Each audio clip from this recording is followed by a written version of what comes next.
All right, welcome back to part two. So, can the world actually replace America? Well, this is where we need some perspective. Because saying countries want alternatives to the United States is very different from saying they can replace the United States. Right now, they can't, at least not anytime soon. The American market is simply enormous. The United States imports trillions of dollars worth of goods and services every year.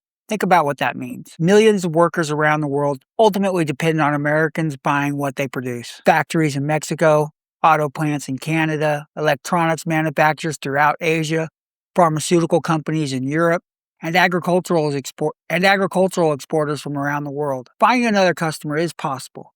Finding another United States is much harder. And America's economic power goes far beyond what Americans buy. The dollar still sits at the center of the global financial system. Central banks around the world hold much of their reserves in dollars. International commodities are frequently priced in dollars. Companies borrow in dollars, governments borrow in dollars, and enormous amounts of global business ultimately pass through the American financial system. Then there are the American companies: technology, finance, energy, aerospace, entertainment, pharmaceuticals, and AI. Some of the most important companies of the global economy are American. And America has another advantage: it's very difficult to reproduce. Its network of relationships. Canada and Mexico aren't simply trading partners. Their economies are physically connected to the United States. Europe isn't simply another customer.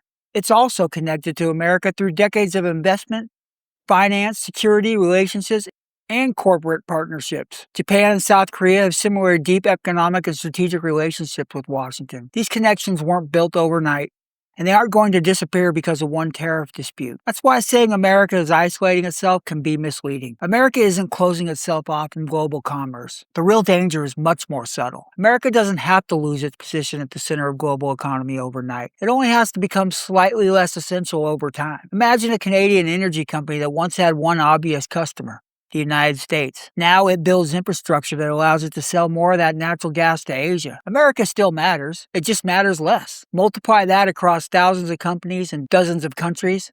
That's how economic influence can gradually shift. Not through some dramatic moment where the world stops doing business with America, but through millions of smaller decisions designed to make America less indispensable. And that brings us to the real question behind this entire video. If America becomes less dependent on the world, but the world also becomes less dependent on America, is that actually a victory? So, is America isolating itself? Right now, no. America remains too large, too wealthy, too innovative, and too deeply connected to the global economy for that description to really fit. Countries still want access to American consumers. Companies still want American investment. Governments still want a relationship with Washington.